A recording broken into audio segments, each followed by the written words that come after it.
Have you ever wondered what it's like to handpick your own whiskey? I would like to. We have a guy that actually did it today. So we have QuintEssential from Cedar Ridge Winery and Distillery out of Swisher, Iowa.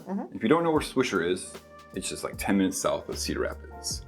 And they make a single malt whiskey. And this fine young gentleman here has been on episodes before, and his lovely lady. We have Sean and Katie. How are you guys doing today? Good. Doing well. Perfect. Awesome. He's part of the Confused Breakfast podcast, and Cedar Ridge is a sponsor of you guys, and you guys have a great relationship with them, right? Yeah, really good relationship with them. Been going on almost, they were our first sponsor. Yep. Been going on ever since, almost 3 years. That's awesome. Yeah. And so I know you guys are always drinking their whiskey. I love their whiskey or bourbon. We drink it all the time, and I make old fashions with them all the time. And when I'm just saying that because we are in Iowa, I'm saying because I actually like their product. Right, their bourbon, it makes my favorite old fashioned. It's got the right level of sweetness and spice to it to make a really good old fashioned. Yeah. I want to go to your guys' house just to see how much Cedar Ridge you guys just got everywhere. Like, you open up any cupboard, there's just Cedar Ridge falling out of Now it. there is a lot. I'll No, tell you. Yeah. right. So they make quite a few things. They have rums, they have double casks, they have single barrels or cask strength. They have a lot of different lineups. And they have their QuintEssential, which is their single malt whiskey. How familiar are you with single malt whiskey? Both of you. I mean, I know this, they call it the single malt because you can't call it a scotch. Right. That's, Perfect. I know it's taken, like the Irish own it. Or Scottish. Scottish? That makes sense. What's the difference? And so yeah, it's a single malt, and obviously a little more smokier than a bourbon would be. Definitely good for that kind of realm you want to be in. Yep. If you want to go bourbon and make some old fashions, this is just a good sipper. You know? Yep, exactly. So they have the QuintEssential, and I know Riley, you're a huge fan of it, right? Yes, I love Scotch, and single malts obviously fall into the same realm, just made in different places other than Scotland. So it's definitely one of my favorite single sippers. Like if I'm not going to have a mixed drink, just Scotch on a rock is great. Right. And Katie, what are your feelings about single malts? Rough. I just know you drink them neat typically, and my dad always had it in his workroom, and yep. That's all I really know about it. There you go. Well, I mean, I think Scotch is, or any single malt is, not everyone likes it right away. It's definitely you have to put your years in, acquire it. You know, there are some people who just love it right away. That was me. Yep. Yeah. So. Yeah, so what we got here is the regular QuintEssential. It is 46%, so 92 proof.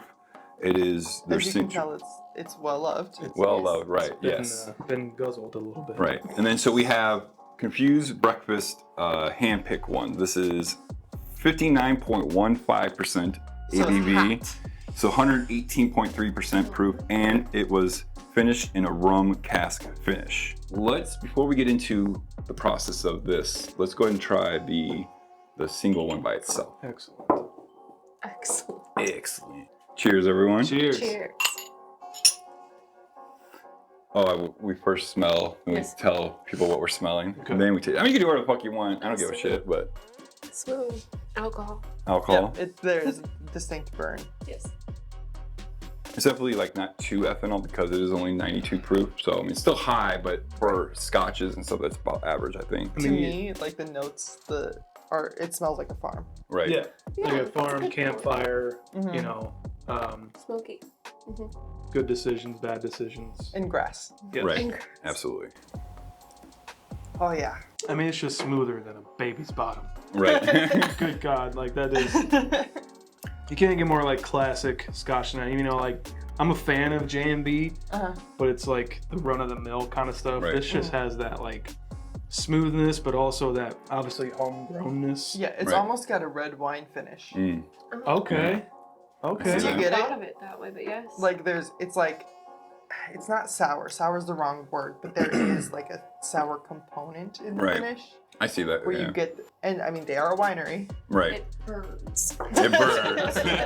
Katie's like, It I is don't like it. Definitely. My throat is It's not as still peaty burning. as some of the Isla scotches. Isla, yeah. There is definitely some smoky and peatiness, but it's not as like robust as some of the other ones. So it's a Right. little bit more approachable for someone who doesn't like those type of single malts. Right, it'd be more of a Highland Mhm. equivalent, Right. but that fruit note in it is just so different from a lot of single malts that I've tried. Yeah, I'm not too familiar with a lot of single malts made here in the United States. I know a lot of people are still doing it, but it's also usually low production, and you have to live around that area to buy it. And there's not a lot of distilleries around us. There's only like a handful. So, but yeah, I enjoy it. It's good. It does make some good cocktails. I've tried like a penicillin. It's really good in, just a little bit on floated. Let's now dive into, we've had this bottle now for almost a month now. You guys, I remember you guys posted this and you texted me that you guys were releasing it, and it sold out pretty quickly, right? A couple days, I think. Yeah, it sold out relatively quickly. Nice. And so, Riley, we're gonna crack this bad boy open, and then we're gonna try it, and then I want to hear how this went about. Like you know. How, so, first of all, tell us about them approaching you about a barrel pick, or did you approach them? And then, like, what was the actual process? What did you do? What did picking a barrel involve? So they approached us about picking out a barrel, and as I feel like it's been a long time coming. We have flirted with like a signature cocktail out of just their distillery with patrons coming in and out. They're gradually getting fuller and fuller.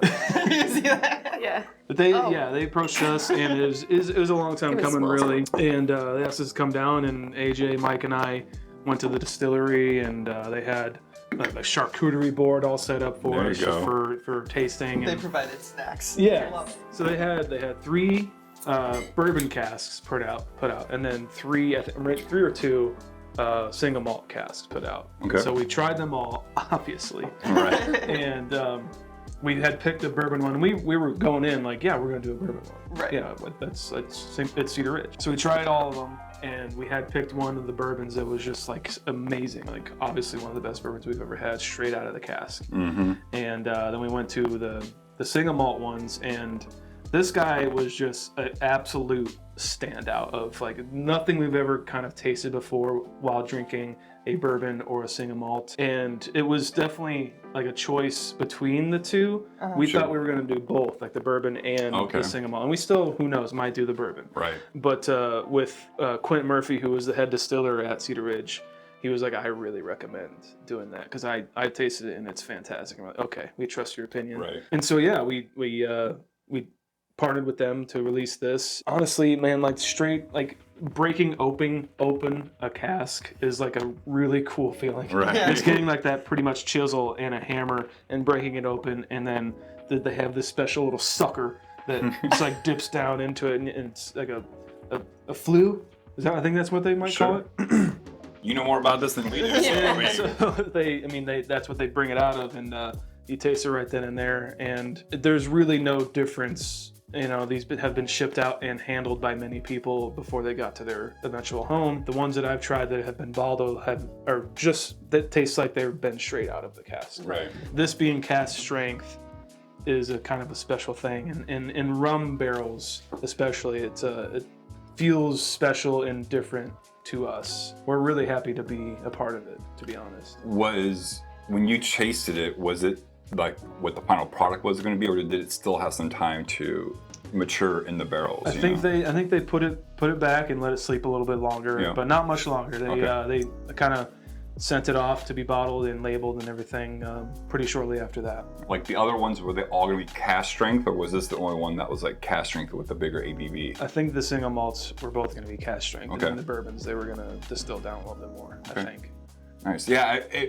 If you had told me you guys were going to do a barrel pick, I assumed it was going to be bourbon too. Yeah. But like when you do this, or when I knew it was going to be this, I was like, oh, okay, that's awesome. You know, we were really excited about it, and they wanted to do. It was an online release only. Right. And so these aren't in stores. You had to buy them on the website or nothing else. Any pictures of any of your podcast fans tag you on Instagram or stuff like that? Yeah, they've been sending them in. Almost everyone who's bought something has sent, like they're drinking it out of our coffee cups that we sell, or we have one fan who bought like, I don't know, 12, 13 of them. Wow. And he's a friend pretty much. And he's basically the secondary market. Almost. But it is really cool to see everyone enjoying it and supporting Cedar Ridge and us. I know I'm in this new whiskey group. It's called like Whiskey Chasers of Iowa or something like that. And when this came out, a lot of people just buy Cedar Ridge just to buy Cedar Ridge. and like, you know, they have no idea, Right. idea who you guys are. They just, oh, it's a new release, blah, blah, blah. I'm like, that's a podcast you guys should go listen to. You know? Right. Like, oh, okay. So like they have no idea and they're just buying it because it's overproof and finished in rum. I mean, I casks, wish so. our logo was a little bigger on it, but Right. I'm still excited to be a part of Hey, it. I mean, if you had to guess who was going to be on a bottle of liquor, me or you, first, I'm pretty sure It wouldn't. it wouldn't be not. I would choose not you. Okay. Right, So. yeah, I would not either. I don't know how Sambuca has not reached out yet. We He's drove slowed that down. ship away a long Yeah. time ago. Let's give this a try. Cheers. Congrats on the barrel. And Thank you guys. Thanks for having us. Of course. Ooh. Oh. It doesn't smell like 118 No. proof. And Like this is your Me- guys' first time trying it? trying it, yeah. Wow, okay, cool. Yeah. Don't spill it. And first time spilling it. I get mean- less of the farm smell, more of the grape or the wine smell. Right. And this Yes. There's probably some. one. It's the- almost banana-y. Yeah, that's probably from the rum, and that's probably why the ethanol Yeah. doesn't come through so much because you get some of the sweetness from the rum Right. barrel. Yeah, there is definitely a rum kind of tropical note smell-wise. Ooh, that's spicy. Wow. I love that. That is so much more complex than the Yes. original version. And the original version is complex in and of itself. Right. But that rum definitely gives it a different character. For It sure. shines. It like it's. Obviously people watching this are bourbon and whiskey fans. Like that burn in your throat. Mhm. Uh-huh. I'm a fan of that. Yeah. I love that. And it's in your mouth and your throat. Yeah. All at the same time. And your nose. Yes. I mean, because especially when you drink something this high, you know you're drinking this something high, so you have to enjoy that to a degree, right? Yeah. Like, it's like people who eat like fucking hot sauce. Or black licorice, or yeah. Connoisseurs of devil poop. Whoa. Devil. That's super so lovely. nice. Yeah. It's I mean it like we'll have a glass of this on the show or something like that, and you can tell 30 minutes, 45 minutes through an episode that you'll feel this. Right. You'll feel like one glass, you're pretty good, Right. to be Yeah. honest. 2 glasses, you're like, what is Toasted. it? Yeah. Yep. Slurring your words and. That's, it's, Yeah. I hear the word velvety used a lot Mm-hmm. when describing mouthfeel and textures, but this is the first one. This is the first booze I think I've tried that like I actually would apply to. Mm. Okay. Yeah, one side is velvet, the other side is grip tape. Well, it's like it's like if you put your hand on velvet and then go the opposite way, Mm, Right. okay. Yeah. where it's like aggressive, I get that. Mhm. Yeah. I see but that. also soft. Yes. Yeah, there's just I like it. There's a lot of complexity there, and Don't swallow it the wrong way. no. Warmth stays Mhm. forever. It does. It's Yeah. still there. Yep. I mean, yeah, we always we say on the show when we're doing our Cedar Ridge spots is just like it is perfect, especially during more of like the winter months. I mean, this Uh-huh. you can drink this whenever, Right. but during the winter months where you're just like almost if you live in Iowa, you kind of feel snowed in. Yeah. It's something about that's cozy, and Right. just putting a glass of this with some ice and watching your favorite movie Yeah. is an amazing feeling, and this just goes well with it. You don't need blankets for this; it's just already warm for you. You just came in from shoveling Yes. and Yes. you need Yeah. to warm up. That's Yep. what this is. At 5 a.m, I need a scotch to help, or a Yeah. single Yeah. malt to warm up my toes and Yeah. fingers because it's cold as shit out there. But I think this is great. I think it's sold out, right? So unfortunately, It is anyone sold seeing out. this, they can't have it at this time.